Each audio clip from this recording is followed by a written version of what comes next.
warahmatullahi wabarakatuh. Perkenalkan, nama saya Husnul Hatimah, NIM 2018320065. Pada kesempatan kali ini, saya akan mempresentasikan tentang akuntansi lembaga sosial Islam. Yang pertama yang akan saya bahas yaitu ruang lingkup lembaga sosial Islam. Lembaga sosial Islam adalah sistem norma yang didasarkan pada ajaran Islam, yang berfungsi untuk memberikan pedoman kepada anggota masyarakat bagaimana mereka harus bersikap dan menjaga keutuhan antara masyarakat. Macam-macam lembaga sosial Islam. Yang pertama ada lembaga agama.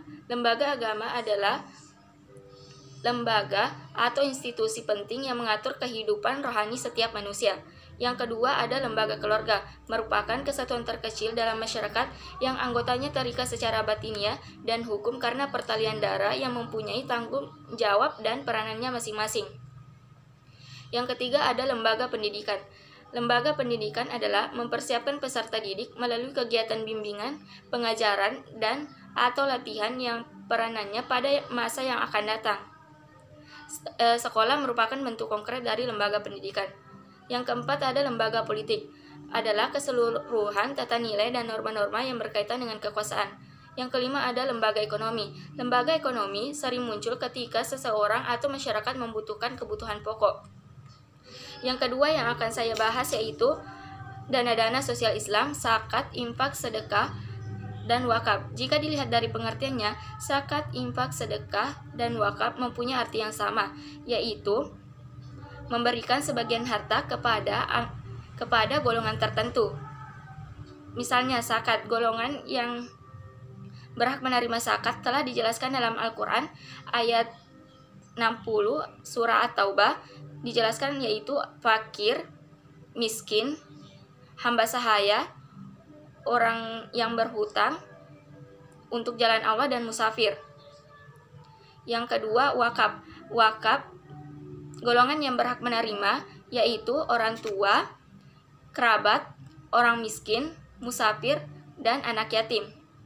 Di dalam wakaf ada golongan yang menerima manfaat wakaf yaitu mauquf alai ghairu muayyan, yaitu disebutkan secara spesifik atau dengan kata lain kelompok sosial kolektif.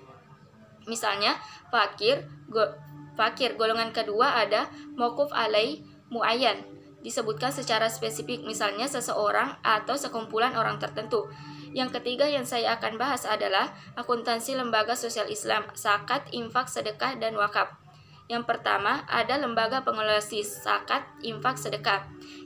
Lembaga pengelola SIS ada dua, Basanas dan LAS. Basanas adalah Badan Amil Zakat Nasional yang didirikan oleh pemerintah secara resmi berdasarkan Undang-Undang Nomor 8 Tahun 2001 yang mengatur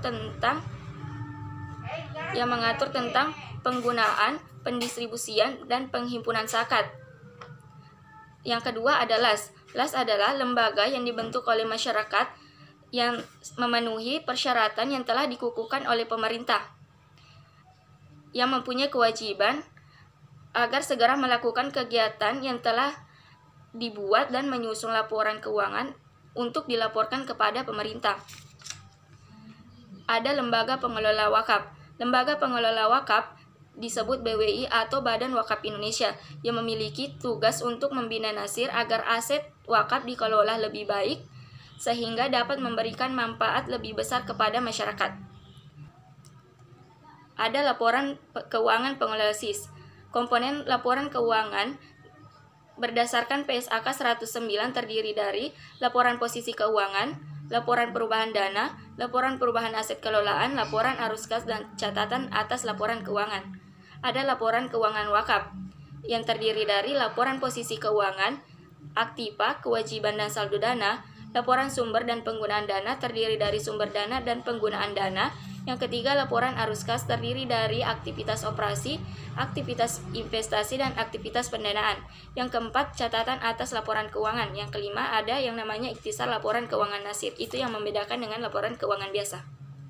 Sekian presentasi saya kali ini. Mudah-mudahan bermanfaat bagi kita semua. Mohon maaf jika ada salah-salah kata. Assalamualaikum warahmatullahi wabarakatuh.